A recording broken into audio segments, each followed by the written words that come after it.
Imagine, it's 5,000 years ago.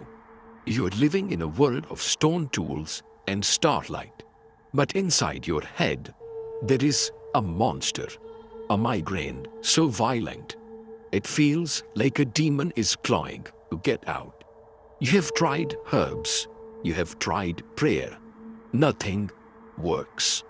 You walk to the edge of your village to see the shaman. He doesn't offer a potion.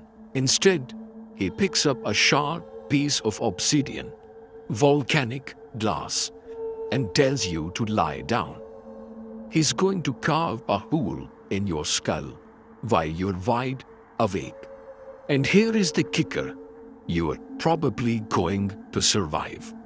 Today, we are diving into the bone-chilling, mind-bending history of trepanation, the world's oldest surgery. To understand why anyone would agree to this, let's meet Goa.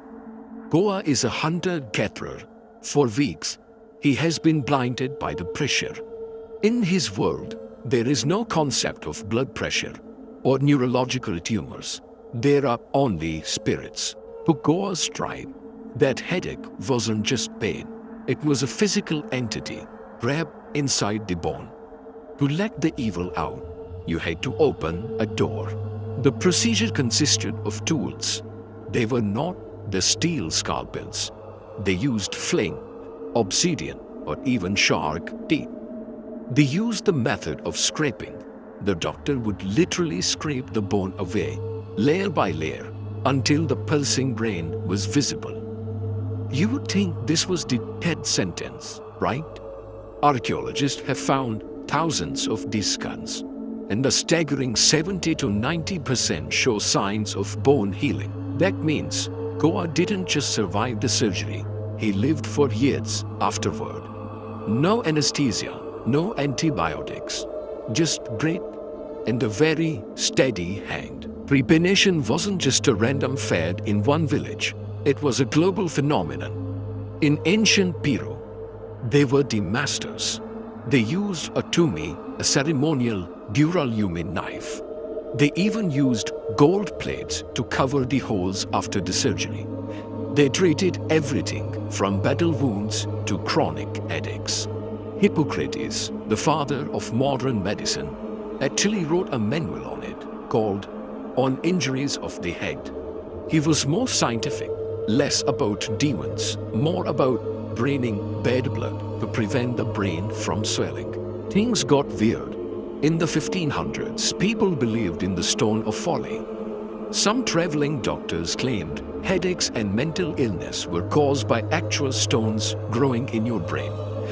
They would perform fake surgeries, pulling a stone out by sleight of hand to cure the patient's madness. So, if it wasn't demons, why did Goa and thousands of others feel better? The first theory suggests decompression. If a patient had a subdural hematoma or blood pooling under the skull from a fall or blow to the head, the pressure would be agonizing. Trepanation acts as a literal pressure relief valve. The second one suggests the placebo power.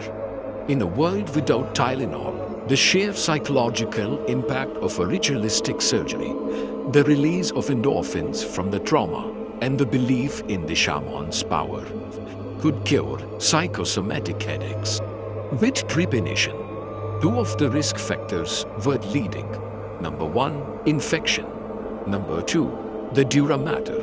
If the doctor pressed too hard and pierced the brain's protective membrane, it was game over. We haven't actually stopped doing this.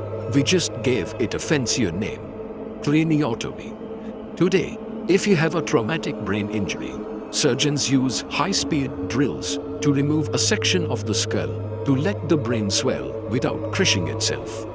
The core logic of the Neolithic shaman remains the foundation of modern neurosurgery. But there is a darker side.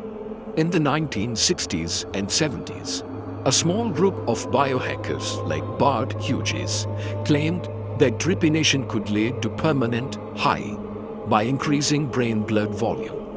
Next time you have a nagging headache, and reach for an aspirin.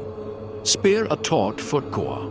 He stood in the cold, held down by his skin, while a man with a piece of glass carved a window into his soul. All just for a moment of peace.